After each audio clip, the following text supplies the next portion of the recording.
The valet opened Mom's door as she turned to me with that familiar look of disappointment. "Maya, maybe you should wait in the car," she said, adjusting her diamond necklace. "This is a very exclusive event. State senators will be here. The governor might show up." I glanced down at my navy dress, purchased specifically for tonight. "Mom, I'm on the guest list." "Yes, but..." She looked at my sister Priya in her gold sequined gown. "This isn't really your crowd, sweetie. These are business people. Influential people. You wouldn't know what to talk about." Priya snapped her compact shut. "Remember the country club mixer? You spent the whole time with the catering staff." "They were interesting," I said quietly. "Exactly." Mom sighed. "There's a coffee shop 2 blocks down.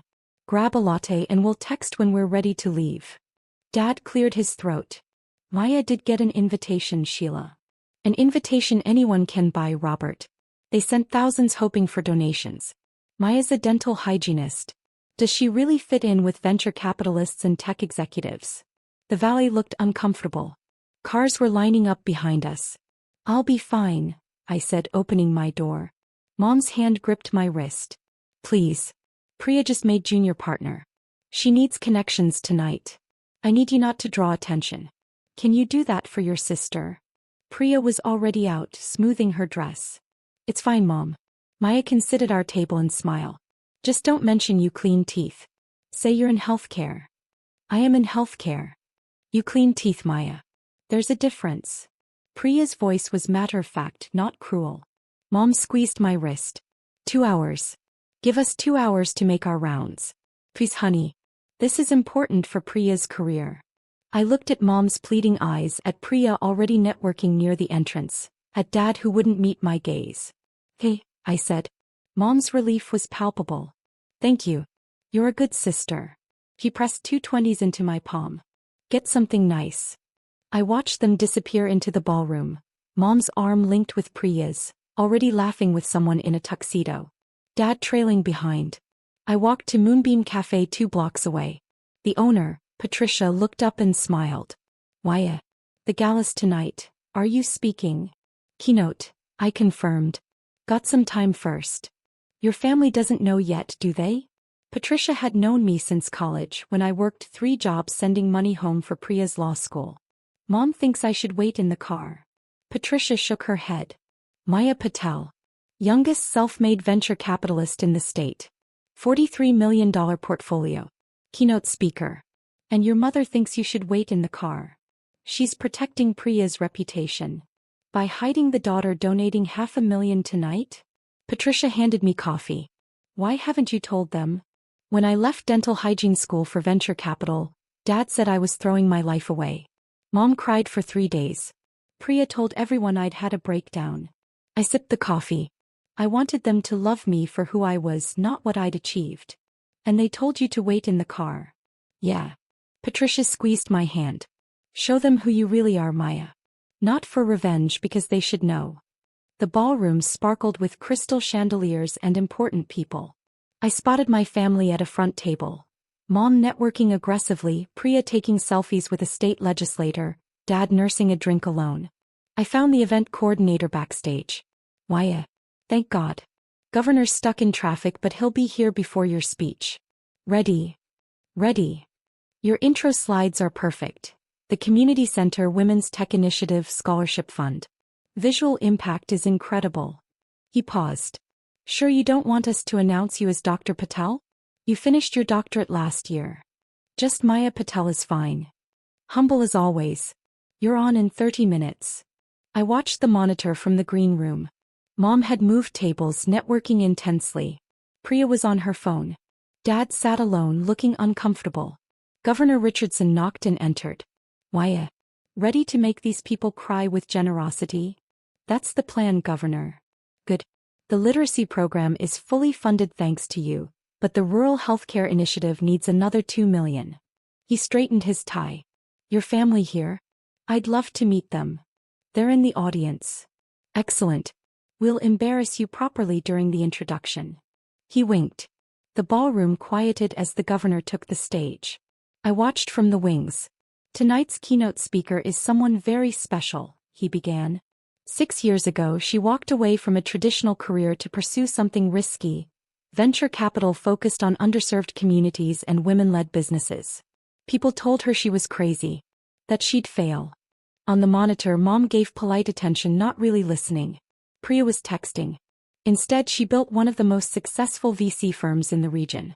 43 companies. 8,000 jobs created. Companies owned by women, minorities, people who couldn't get traditional funding. Mom stopped talking. He was watching now.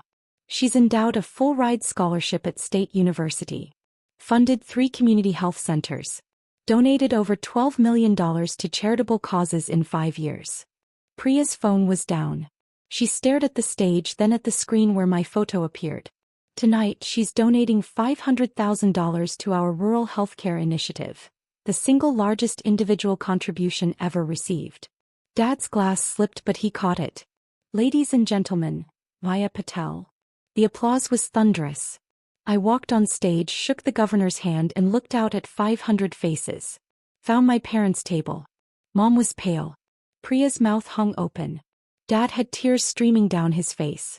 I began my speech. Thank you, Governor Richardson. When I was 22, I told my family I was leaving dental hygiene school for venture capital. They thought I was having a breakdown. Polite laughter. None from my family's table. They weren't wrong to worry. I had no business degree, no connections, no family wealth. What I had was student loan debt, 3 jobs, and belief that brilliant people just needed someone to take a chance on them. I clicked to the first slide. Patricia at Moonbeam Cafe. This is Patricia. I gave her $50,000 when banks laughed at her business plan. Today, Moonbeam Cafe has 12 locations and employs 200 caregivers with dignity. Next slide. A woman in a lab coat. Dr. Jennifer Wu developed an affordable prenatal diagnostic tool. Couldn't get funding without Silicon Valley connections. I believed in her science. Her device is now used in 43 countries, saving countless lives. I continued through 12 stories. 12 overlooked people. People like me. The theme tonight is investing in what matters. What matters isn't pedigree or connections. It's vision, determination, and courage to bet on people everyone else has written off. I paused, found my mother's eyes. Some of the most brilliant people have been underestimated their entire lives. Told they're not ready. Not good enough. Not the right fit. Asked to wait in the car while others take credit. Mom's hand pressed to her mouth. But here's what I've learned. The people told to wait in the car often end up driving the whole damn vehicle. The applause started before I finished. I announced my donation and thanked everyone. Governor Richardson returned for closing remarks. Dad was standing, clapping hard, tears streaming. Priya sat frozen in shock. Mom was crying, mascara tracking down her cheeks. People surrounded me immediately. Congratulations, business cards, photos. I kept one eye on my family's table. They sat motionless, staring at the empty stage. 20 minutes to extract myself. Governor Richardson pulled me aside. Maya, that was perfect. 6 pledges came in during your speech. You just funded the entire healthcare initiative. That's wonderful, Governor. Your parents must be so proud. He glanced at their table. Want me to introduce myself? Maybe give them a minute. I took a breath and walked toward my family. Mom stood so fast she knocked over her wine. Red liquid spread across the white tablecloth. Maya, she whispered. Maya, $43 million? Priya interrupted sharply. You're worth $43 million? That's my portfolio valuation. How much is your actual net worth? Priya. Dad's voice was quiet but firm. That's not appropriate. None of this is appropriate. She's a dental hygienist. She dropped out. She built an empire while you took credit for other attorneys' work, Dad said. She changed thousands of lives while you changed your LinkedIn headline. Priya's face went red. How dare you? How dare we? Dad said, looking at Mom. How dare all of us? Mom couldn't speak. She stared at me with devastated eyes. Why didn't you tell us? Dad asked quietly. I tried. 6 years ago. You said I was throwing my life away. So you let us think you failed? I let you think what you always thought. That Priya was the successful one. The smart one. The one worthy of pride. Maya, that's not, Mom started. You told me to wait in the car, Mom. At an event I organized. Where I was keynote speaker. Where I donated $500,000. 6 years pressed down on me. Did you know I paid for Priya's last year of law school when Dad's business struggled? Priya went white. Did you know I've covered your country club membership for 3 years? Your card kept getting declined. Mom sat down heavily. Did you know I bought Dad's business from bankruptcy? That new client, who saved everything, wasn't a client at all. Dad's tears started again. Aya, why? Because you're my family. Because I loved you. Because I kept hoping you'd see me. My voice cracked. Really see me. Not as Priya's disappointing sister. Just as me. The ballroom had gone quiet around us. Priya spoke finally. I didn't know. About law school. Any of it. I know. I told the bursar to list it as a scholarship. I looked at my sister. Saw not my enemy but a woman raised to believe her worth came from being better than me. I'm sorry, Priya. Not for succeeding. But for letting you build your identity on being the better daughter. That wasn't fair to either of us. Aya, please. Mom reached for my hand but I stepped back. Let me apologize. There's nothing to explain, Mom. You loved the daughter you thought Priya was more than the daughter you thought I was. That's human. It hurts, but it's human. But you're extraordinary. I was always extraordinary.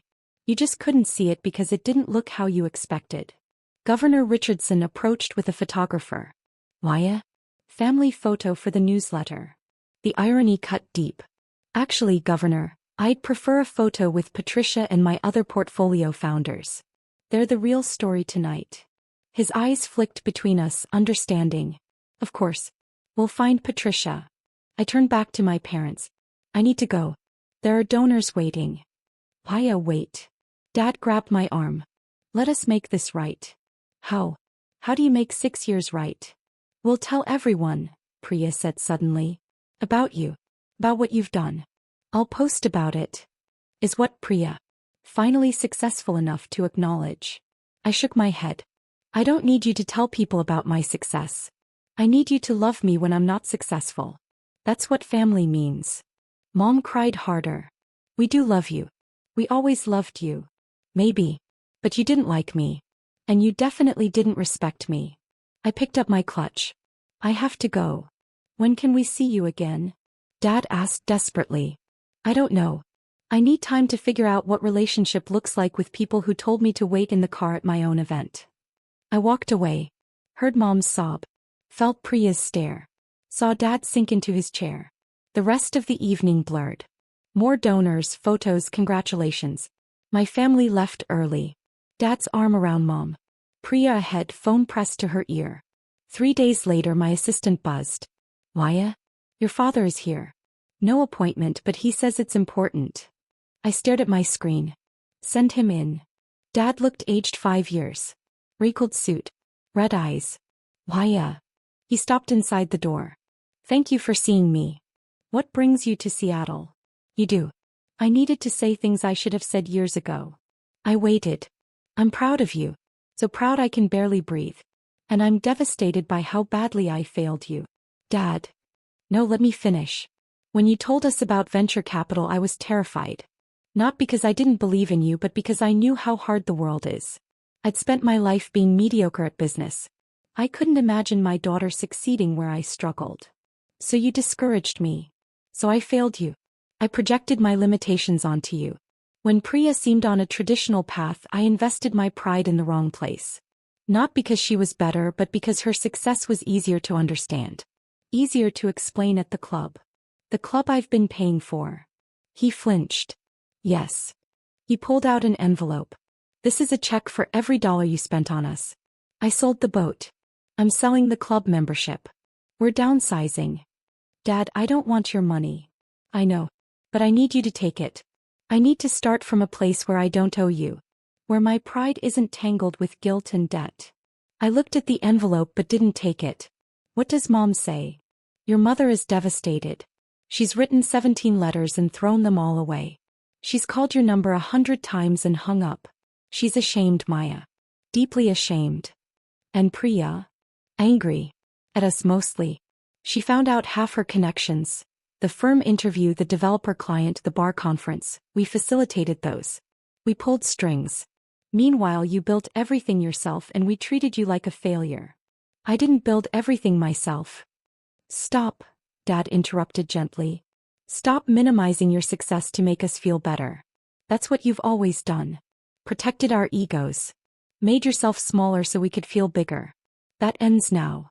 Something cracked in my chest. I don't know how to trust you again. I know.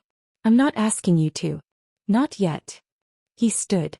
I'm asking for a chance to earn it back. However long that takes. I'm asking you not to give up on us the way we gave up on you. You didn't give up on me. You just never saw me. Then let me start seeing you now. The real you. He placed the envelope on my desk. This is the first step. Paying my debts. The next step is yours. Coffee next month? A phone call? Nothing? You set the terms. After he left, I sat alone. Held the envelope. Thought about love and respect and family. My phone rang. Trisha. Did you see it? Your keynote went viral. 3 million views. Companies are calling it required leadership viewing. I pulled up my laptop. There it was. My face, my words, my story. Thousands of comments from people who'd been underestimated. And there, in the middle, a post from Priya. This is my sister. I spent 6 years not seeing her. Don't make my mistake. The people you dismiss might be the ones who change the world. Simple. Honest. A beginning. I texted my father, coffee next month. Seattle or San Francisco, your choice. His response came immediately. I'll come to you. Always.